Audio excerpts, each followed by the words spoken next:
Home Safety Hotline is back again, where a bigger and more sinister phenomenon threatens the lives of all humans on Earth, an annual cosmic event which feeds on human suffering and pain. Thanks to Night Signal Entertainment for providing me with an early Steam key, allowing me to go over the Seasonal Worker DLC. Hi folks, I'm R, your narrator, and welcome to Home Safety Hotline DLC. I made a video about its base game before, and the lore was just fantastic and juicy, so I'm really happy that I got the game early and I could make a video for you folks.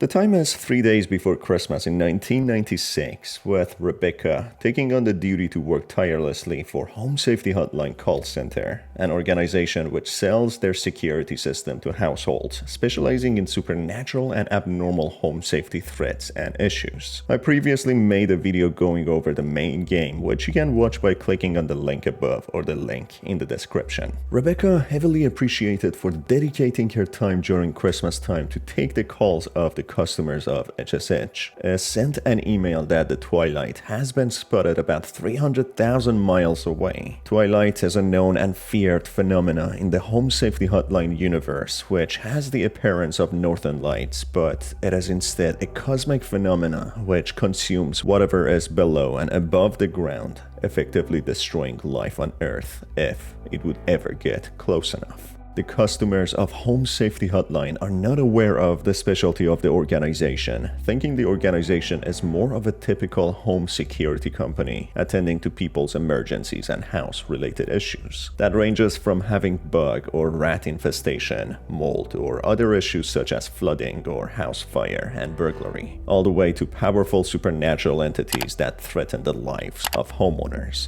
Take it like this. HSH is more like the Men in Black organization, but even a step further, as they cover a wide range of emergencies and security issues, all while the homeowners are not aware of the supernatural threats that they also take care of. Being 22nd of December, 3 days until Christmas Day, Rebecca checks in for the first day of her shift, getting a call from Carol, the supervisor of the company, who seems to be a fairy entity herself.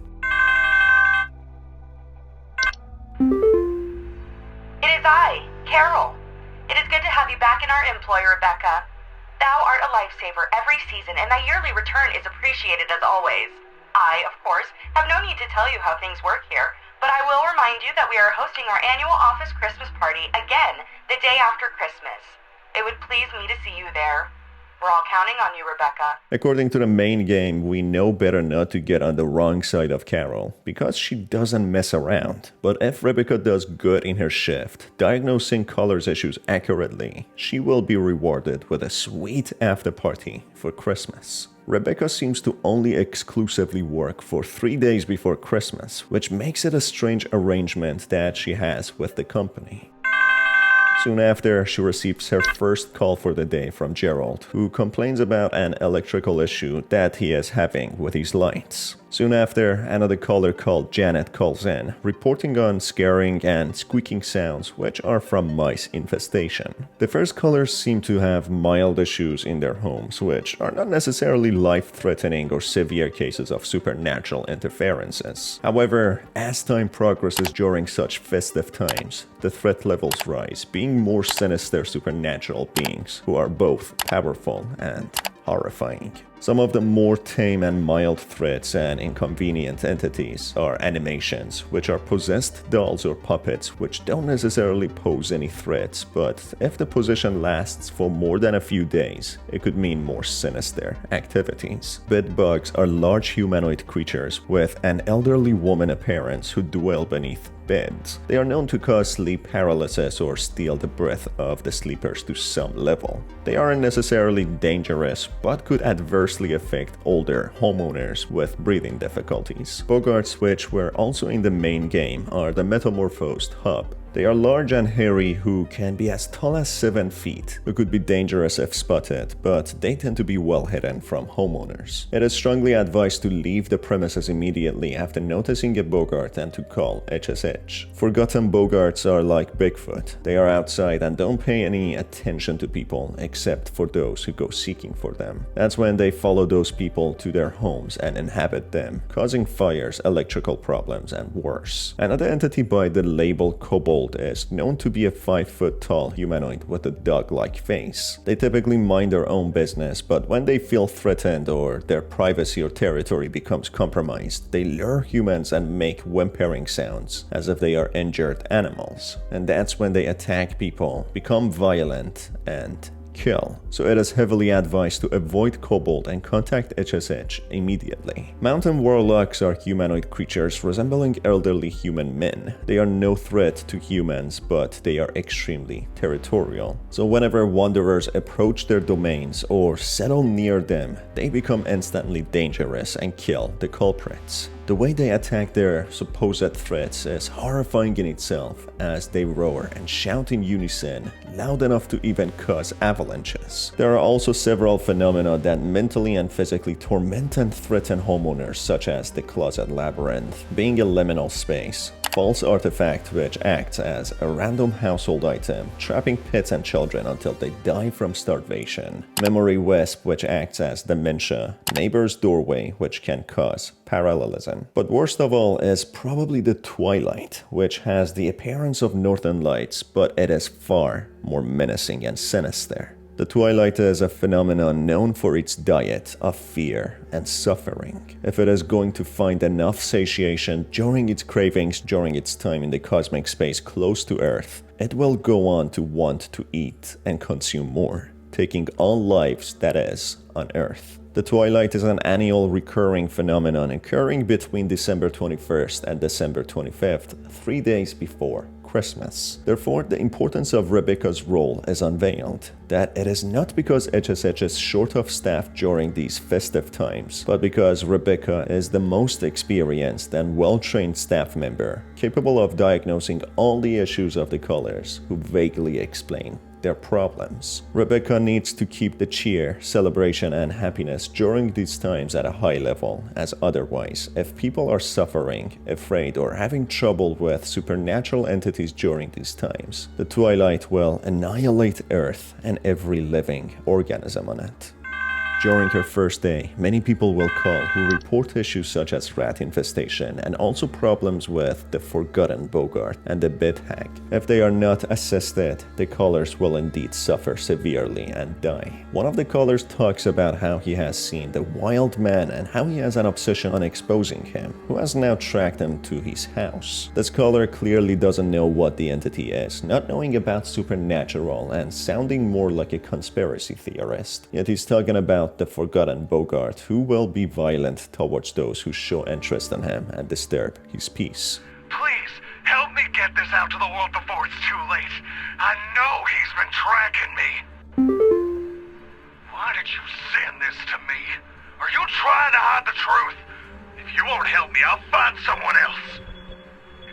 Is that burning? Oh my god, he found me. He's here. He's here!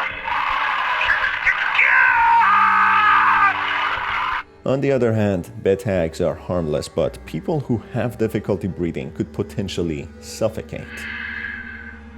Please help. Can't move.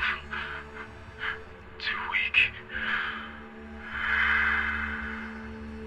Need more. Need more.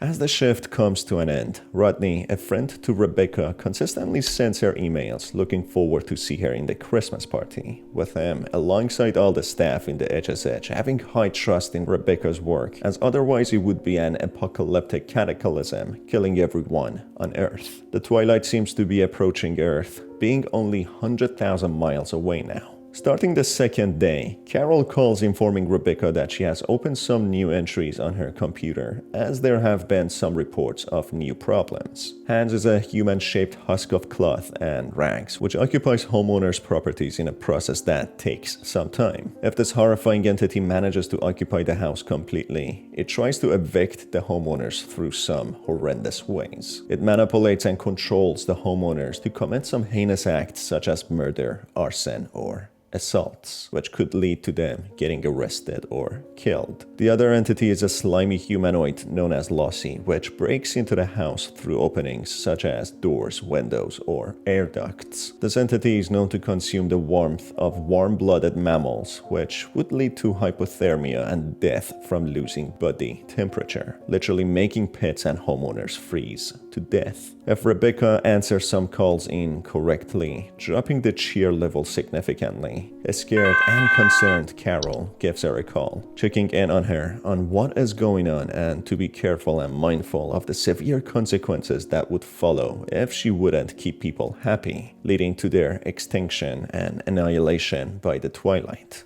There's some kind of dying animal in our yard. Can you send someone out to put it out of its misery? It's been screaming like hell for the past hour, and I'm far too squeamish to go look at it or touch it myself. A caller named Angela reports on a dying animal in their yard, which seems to be kobold, whimpering and trying to get their attention. If Rebecca diagnoses the entry incorrectly, it would lead to the family taking it inside their house, which would lead to a heart-wrenching scream, leading to the family's brutal death. It's in my house. My son let it inside the house, and now it's drinking and eating everything. Warm. And that. No. Put that down. Put that down. A caller named Holly calls complaining about the neighbor's pet leaving behind feathers. As it turns out, the culprit is the false carolers, who are bird-like humanoids hunting down humans for food to feed their younglings in their nests. It is highly advised to not open the door for them, as they can easily be mistaken for Christmas carols as they sing.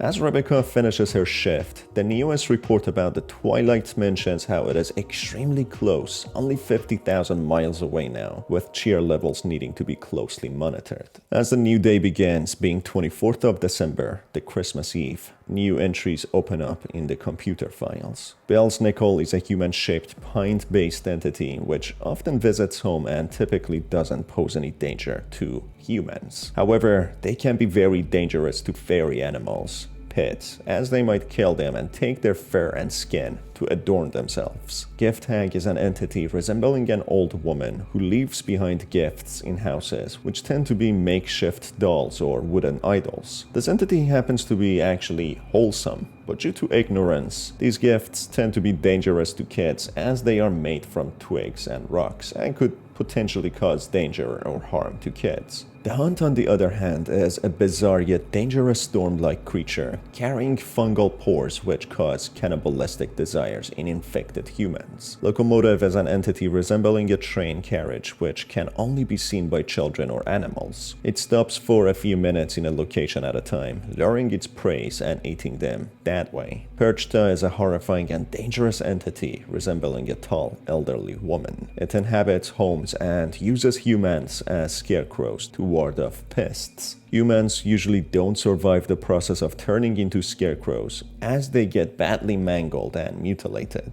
Another entity known as the Saint, which is a warlock, resembles a bearded old man in red robe looking like Santa. He grants homeowners gifts, leaving them at their doorsteps. If they are accepted, they are followed with 30 years of luck and fortune. It all sounds good and dandy. However, after 30 years, if the homeowners are still alive, the Saint returns to collect their due and it won't be pleasant, possibly being the lives of the homeowners. The Sinner is an entity usually followed after the Saint, resembling the legendary entity Krampus, the one known to punish naughty kids, who accordingly in here is known to break into people's homes and devour their children. The only way to avoid this ravenous creature is through letting the Saint drop the gifts at the doorstep and leave them for the night before removing them, as the Sinner avoids houses with gifts of the Saint. Finally, the last entity is known as White, which are the unfortunate humans who were infected by the Hunt, the storm or wind carrying the fungal infection. These entities are hostile and cannibals who are badly deformed and act like zombies.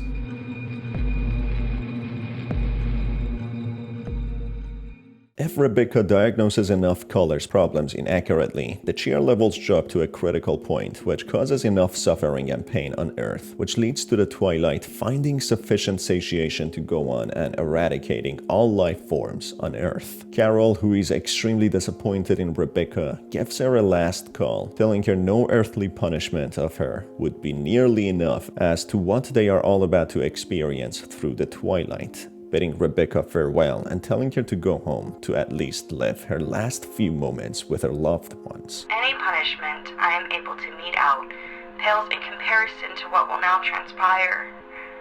Return to thy home and enjoy the last few precious moments of this fertile earth while it remains. Farewell, Rebecca.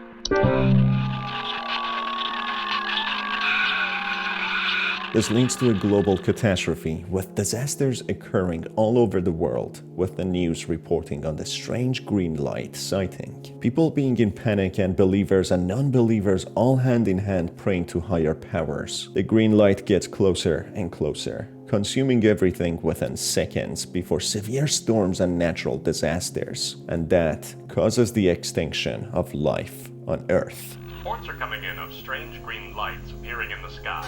Are panicking as the lights approach. Extreme weather conditions across.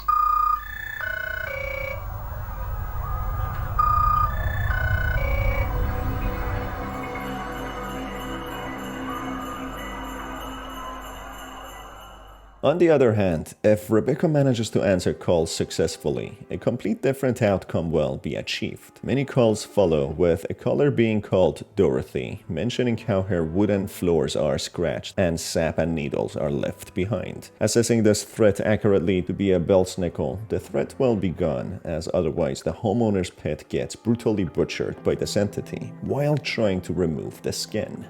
It killed my dog! My poor baby! The skin. Oh God, it's gone! It's gone! Oh God! No! My dog! They killed my dog!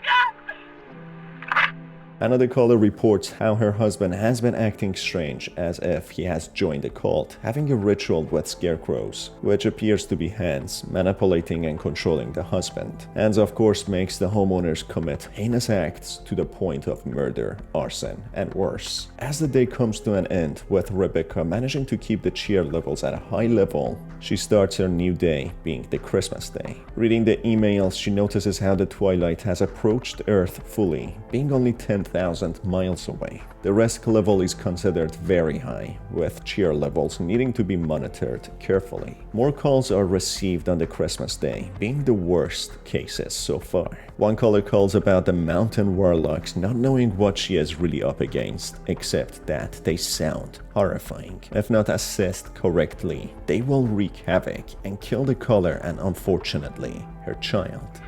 My baby! Please, you tell them! You have to send some!